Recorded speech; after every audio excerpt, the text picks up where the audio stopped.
주요 이슈들 챙겨보는 이슈 돋보기 시간입니다. 김천대학교 한치호 산학교수 모셨습니다. 어서 오세요. 네, 안녕하십니까. 네, 몇 가지 주요 이슈들 또 이번 주에도 함께 챙겨보도록 하겠습니다. 먼저 한국의 기업제도 경쟁력에 대한 이야기부터 나눠보도록 할게요. 어제 전경련에서 기업제도 경쟁력 발표라는 것이 있었습니다. OECD 국가들의 경쟁력을 분석한 것 같은데요. 어떤 내용인가요? 예, 전경련에서 발표한 그 보고서의 내용을 보면요. OECD 국가의 기업제도 경쟁력 분석이라는 제목의 보고서입니다. 그러니까 OECD 국가들의 기업과 관련된 제도에 얼마나 경쟁력이 있는가라는 점인데요.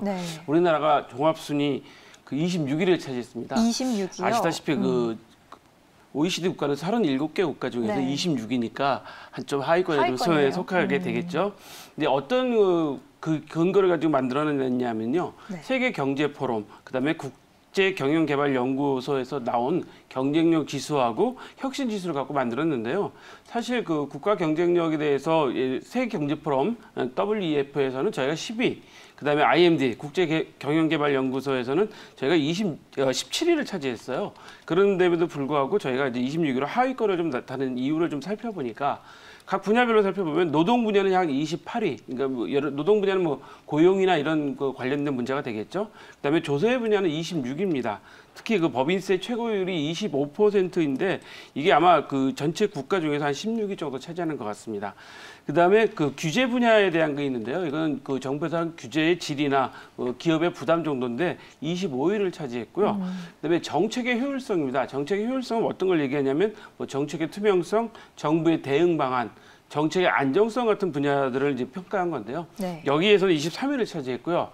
마지막으로 혁신 분야인데 혁신 분야에서 19위를 차지했습니다. 근데 혁신 분야는 뭐냐면 창업을 얼마나 할 수 있냐, 창업을 얼마나 잘할 수 있냐, 빨리 할 수 있냐인데 그나마 혁신 분야에서는 20위권 안에 들어가긴 했지만 거기도 좀 아래쪽으로 내려갔는데요. 어쨌거나 그 저희 그 기업에 경영하시는 분들 입장에서는 가장 중요한 내용이어서 아마 이 보고서가 상당히 의미가 있는 것 같습니다.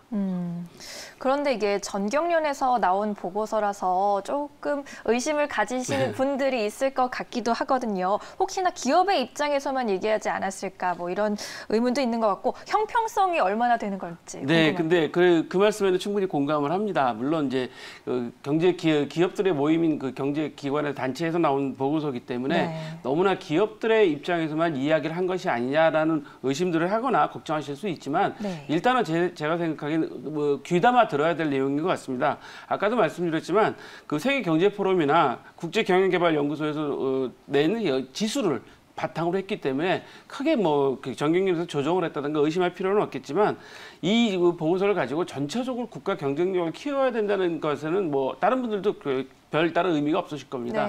정치적인 이유로 전부 다 배제하고라도요. 여야 가릴 거 없이 중요한 이야기들은 잘 귀담아 들어서 해야 될 텐데요. 여기서 이제 저희가 또 눈여겨봐야 될 게 이 보고서에서는 중국, 홍콩, 싱가포르, 그러니까 OECD 국가에 들어가지 않는 3개국까지 포함해서 모두 40개국을 했을 때는 28위로 나왔습니다.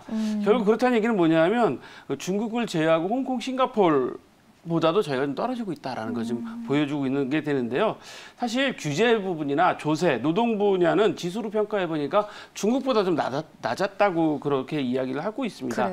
이 보고서를 통해서 제가 꼭 말씀드리고 싶은 것은 기업의 의견도 좀 귀담아 들을 필요성이 있다. 물론 기업이 여러 가지 문제성도 있겠지만 기업의 이야기도 좀 귀담아 듣고 저희가 다른 국가들과 어떤 차별을 가질 것인지 경쟁력을 얼마나 가질 수 있을 건지는 모든 사람들이 이야기를 듣고 거기서 올바른 정책이 나올 수 있는 것이기 때문에 전경련에서 나온 보고서라고 해도 뭐 유불리를 따지고 다 떠나서 저희가 좀 귀담아 듣고선 모든 분야에 좀 참고해야 될 사항인 것 같아서 첫 번째 이슈로 넣었죠.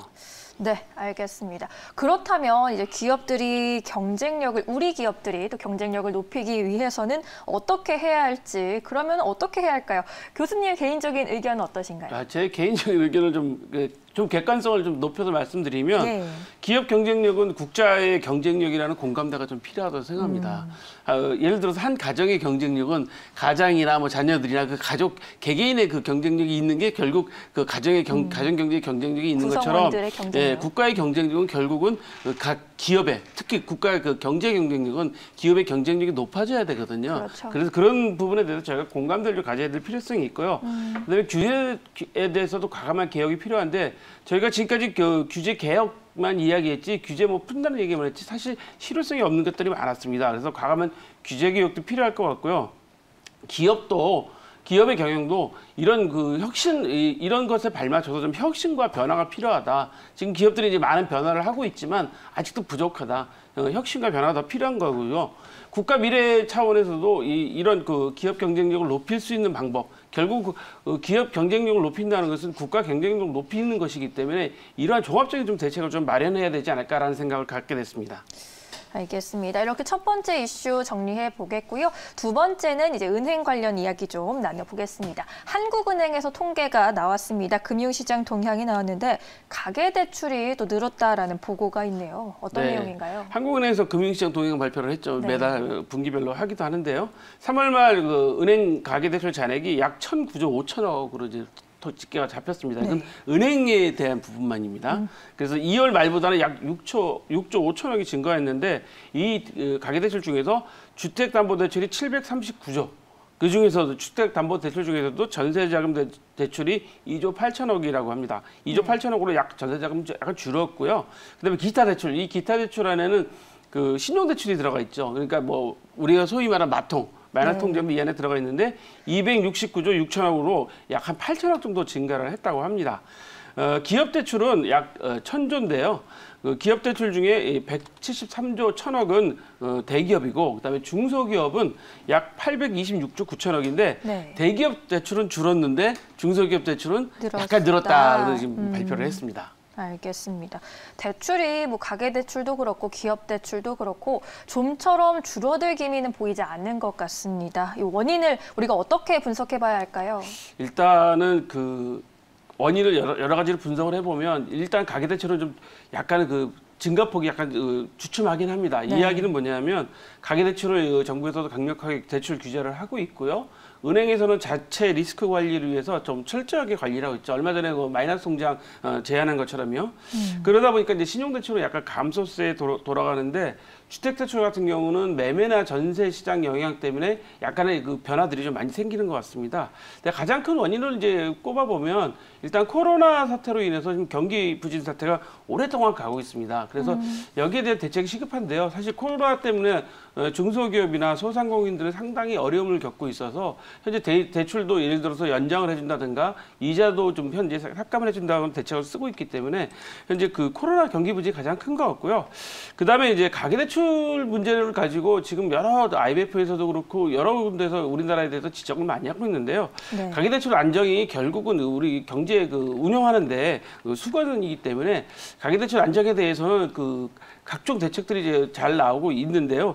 이번에 그 보면 뭐 저희 같은 경우 지금 현재 집 사는데 부동산 대출 같은 경우 많이 줄여놓은 상태이기 때문에 뭐 제 생각에는 그 가계대출 현재처럼 그 정부에서 관리하시는 것 수준 정도만 따라가 준다면 충분히 그 우리나라 경제 그 현황상 좀 견딜 수 있지 않을까라는 생각을 갖습니다. 알겠습니다. 마지막으로 이제 코로나19 상황도 좀 점검해 봐야겠습니다. 어제 731명의 또 신규 확진자가 발생을 했고요. 97일 만에 확진자가 또 최다로 나왔다라고 하죠. 확진자가 점점 줄지 않는 것 같아요. 네, 오늘도 아직 발표를 저희가 이제 너무 이른 시간에서 정확히 알 수는 없지만 700명이 넘을 거라고 하는데요. 어제 13일째 그저께 714명이고 약 한 600명에서 700명대가 지금 계속 유지를 하고 있습니다.